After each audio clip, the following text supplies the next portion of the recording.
مرحبا يا أصدقاء، كيف هي الأحوال؟ أتمنى أن تكونوا جميعا بصحة جيدة. لقد عدت لكم بفيديو جديد وبأفكار جديدة، واليوم سوف أقدم لكم طريقة لرسم دورايمون خطوة بخطوة. كما تعلمون فلدي الكثير من الرسومات لدورايمون، والتي قد أريتكم إياها في فيديو السابق. وإن لم تشاهدوا بعد فيديو رسوماتي فتأكدوا أن تشاهدوه بعد انتهاء هذا الفيديو. سأترك لكم الرابط في صندوق الوصف، لا تنسوا مشاهدته. والآن هيا لنبدأ الفيديو، هيا بنا استمتعوا.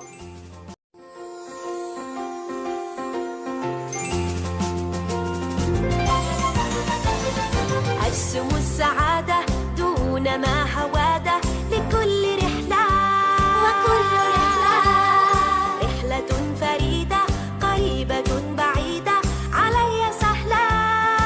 القبعة الطائرة صهوتي خيالي.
أتمنى يا أصدقاء أن تكونوا قد استفدتم من فيديو اليوم. أتمنى أن تكون طريقة رسمي لدورايمون قد أعجبتكم.